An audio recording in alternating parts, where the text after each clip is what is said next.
Good morning dear students. आज मैं आपके लिए इंग्लिश ग्रामर का नरेशन जो टॉपिक है वो लेकर के आया हूँ। आज अपन नरेशन जो टॉपिक है वो आज की क्लास में हम उसको अच्छी भलीभांति तरीके से समझेंगे। अपना मेन टॉपिक है narration.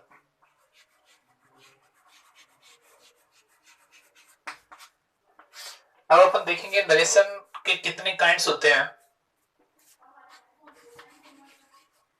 There are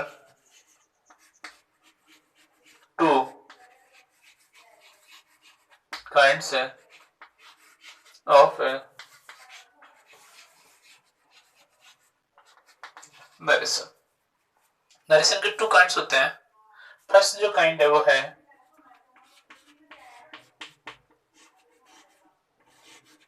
direct narration. दूसरा जो काइंड है वो है इनडायरेक्ट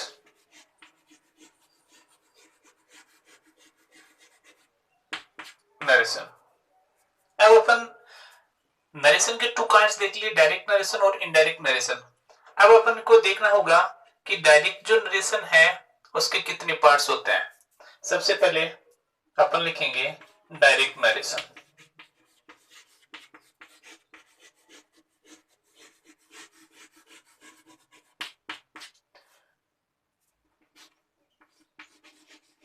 देयर आर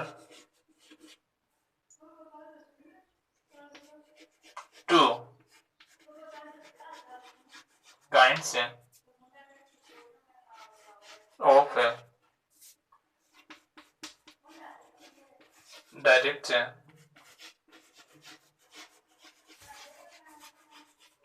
नरेशन। अपन फर्स्ट जो पार्ट है वो देखेंगे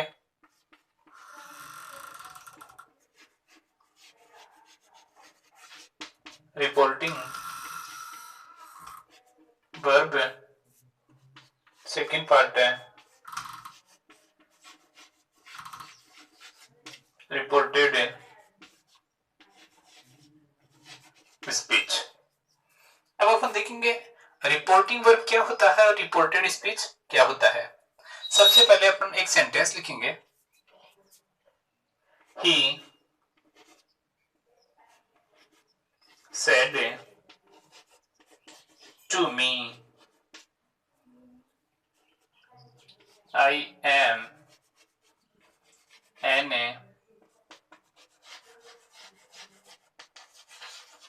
intelligent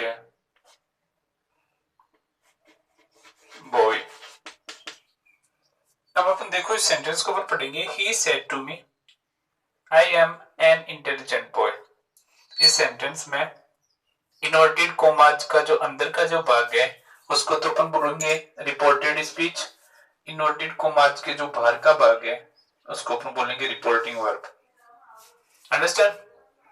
इनवर्टेड कोमाज के बाहर के भाग को रिपोर्टिंग वर्ब और इनवर्टेड कोमाज के अंदर के भाग को रिपोर्टेड स्पीच कहते हैं। अब अपन डायरेक्ट को किस प्रकार से इनडायरेक्ट में बदलेंगे इसके इंपॉर्टेंट रूल्स देखेंगे।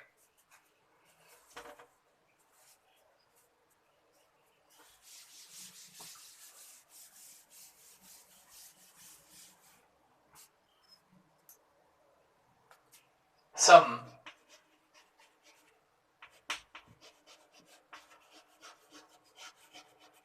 Important rules. फर्स्ट जो रूल है हमारा रिपोर्टिंग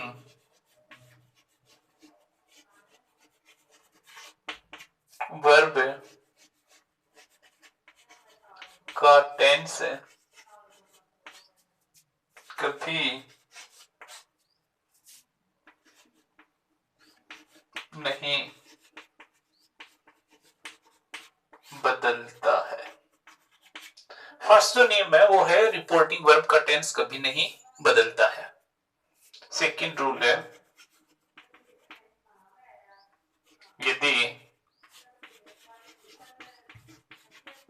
रिपोर्टिंग वर्ब प्रेजेंट क्या फ्यूचर टेंस में दी हुई हो तो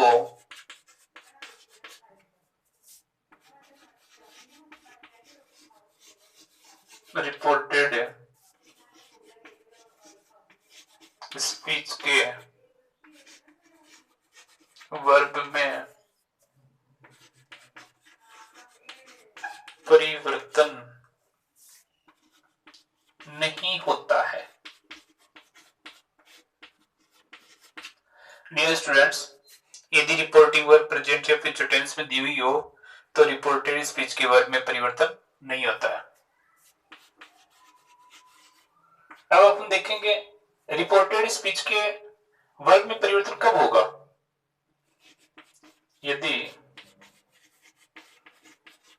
रिपोर्टिंग वर्ब पास्ट टेंस में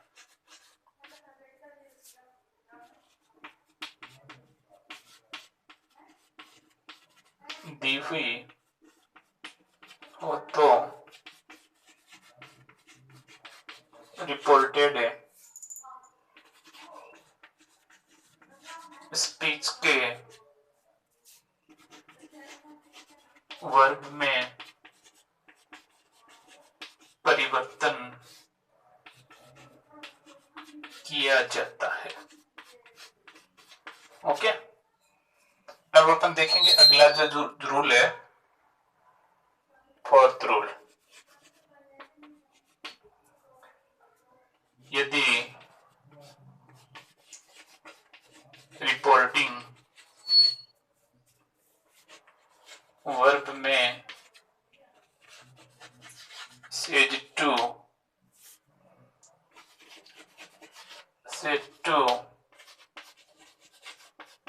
cell say to will say to तथा सेड टू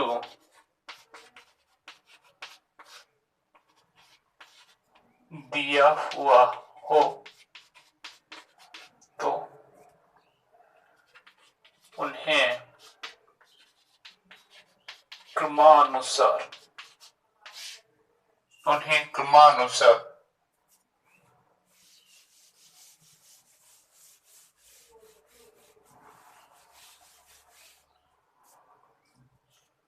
अपन देखेंगे फर्स्ट जो दे रखा है वो है says to. Tell say said to, tells says say to, says tells will say to, will tell तथा सेड टू को टोल्ड में बदल देते हैं। ओके, अब अपन देखेंगे अगला जो ये फोर्थ नियम है, इसके आगे अपन लिखेंगे फिफ्थ। यदि रिपोर्टिंग वर्ब में सेड के बाद टू नहीं दिया हुआ हो तो टोल्ड में नहीं बदला जाता है, सेड को सेड ही लिखा जाता है। यदि रिपोर्टिंग वर्ब में सेड के बाद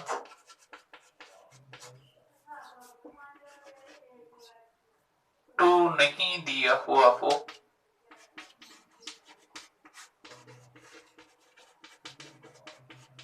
तो उसे नहीं बदलते हैं।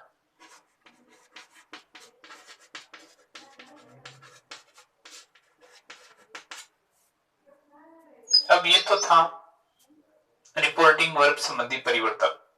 अब अपन देखेंगे रूल नंबर 6। रिपोर्टिंग वर्ब और रिपोर्टेड स्पीच को अपन कनेक्ट करेंगे तो देखना दैट कनेक्टिव वर्ड का यूज किया जाता है। कोमा तथा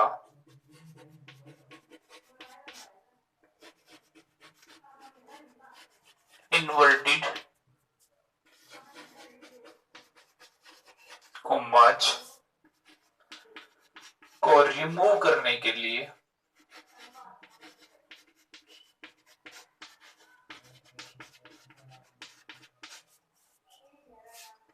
दैट कनेक्टिव वर्ड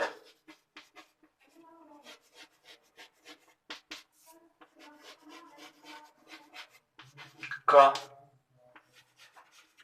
यूज किया जाता है।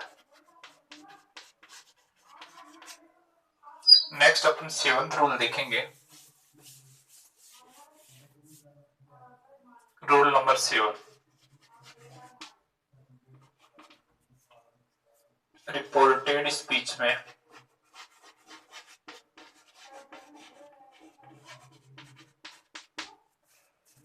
क्रमानुसार, मेरा कहने का मतलब एक के बाद दूसरा फिर तीसरा, pronoun, verb, time and distance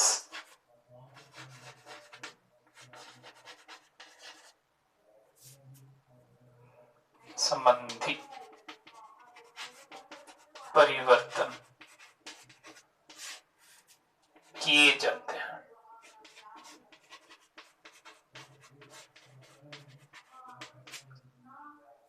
ठीक है स्टूडेंट्स, ये जो नियम थे ये सिंपल सेंटेंस को डायरेक्ट से इनडायरेक्ट में बदलने के लिए थे।